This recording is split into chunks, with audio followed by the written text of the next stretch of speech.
Hi, I'm Joan Newcomb, and today's morning musings is Rocks in the River and Synchronicity. I'm doing a series of daily morning musings, and I'm using posts from my blog, Adventures in Density and Effort, as inspiration. Now, I wrote these posts a while back, and if I encounter anything that is out of date, I will interrupt myself and give you the most recent information. If necessary, at the very end, I will summarize the topic based on what's going on in the world today. Also, I have some special offers, and stay tuned to the very end to see what they are. Rocks in the River and Synchronicity. I think of synchronicity as the universe telling you that you're on the right path. However, the bigger view of it is that you're clear enough to see it, meaning that you're aligned with the universe, your expanded self, consciousness. Today, I started reading a book by someone who had similar training to mine. What was enjoyable was that they also validated empathy and other abilities. What was amusing was the good-bad perspective, which sets up resistance. I then went to East West Bookshop to do readings. While standing behind the front desk working on my schedule sheet, a person came in who had known years ago. It took a while to place her, and then I realized that she came in to put up posters for the place where I'd trained and worked. I started to say hello, but she didn't hear me. So I continued with my schedule sheet and noticed my energy shifting as I hit different pictures from my experience with that organization. We never did make eye contact, and eventually she left the store, and I was hugely amused by the synchronicity of it all. I'm going through an enormous shift where I feel I'm embodying all the new awarenesses that I've been coming to over the last 3 or 4 years. At some point, I'm wondering if I'm turning into Byron Katie or Eckhart Tolle, only their transformations came after severe depression and was sudden rather than gradual. I'm just evolving to a new level of experiencing reality. Another synchronicity that I've talked about is Ho'oponopono and frequently waking up in the middle of the night doing it and feeling this intense flow of love coming towards me. Out of the blue, Mabel Katz's PR person contacted me. Mabel is the second most Ho'oponopono expert in the world. I had her on my radio show, and afterwards I was just humming with the new frequency. At the same time, out of the blue, I'll be getting hit with someone doing or saying something that just knocks me off center. So in the midst of this expansion and feelings of joy, love, relaxation, and effortlessness, I'll get really pissed off.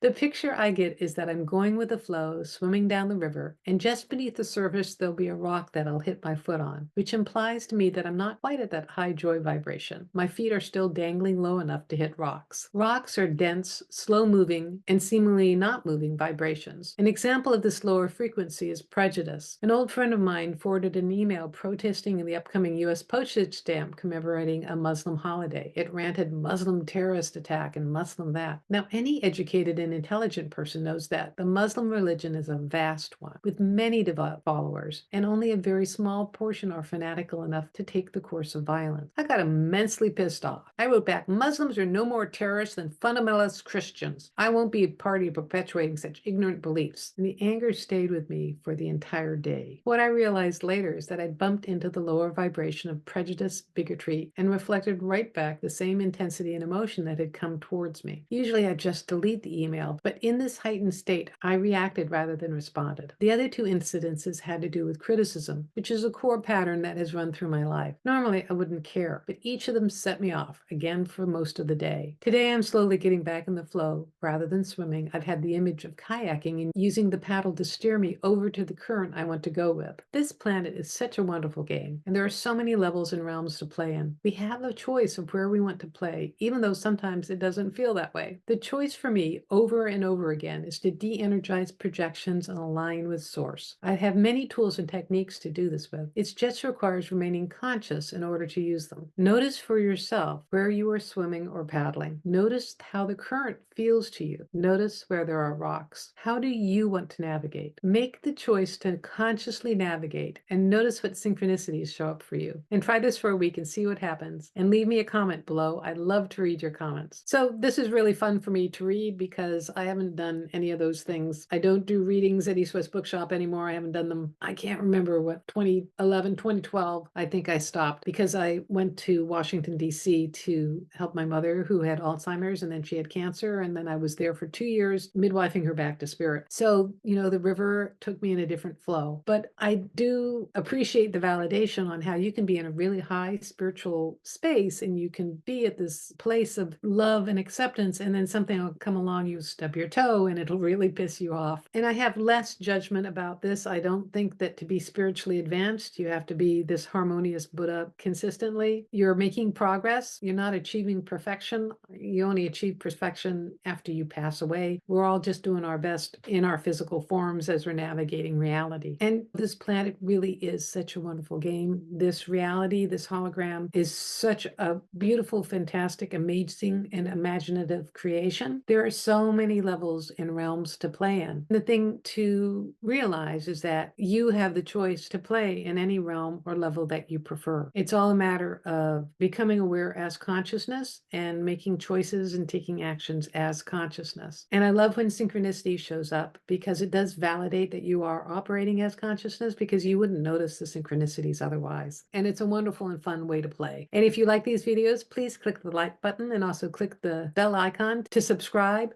And that way it gets this information out to more people and to those who really need to see it. And if you want a free sample of one of my consciousness techniques, click on the link below to the skybox technique. It'll give you an expanded perspective of the world and help you navigate as consciousness. And if you want some ways to manifest reality, click on the link below to my self-study course, Manifesting Money and Miracles. You'll learn how to shift the vibrations within you to completely transform your external reality. And if you want to know more, my website is joan-newcomb.com. I do individual sessions where I take a look at the essence of who you are, yourself as consciousness, and I can answer any questions that you might have, and it's recorded just for you. And if you want to learn how to do this for yourself, Manifesting Money and Miracles is a great preparation for my coaching special, where I work with you one-on-one and give you specific consciousness techniques so that you can transform your life. So go to my website, joan-newcomb.com, and I'll see you tomorrow in another Morning Musings.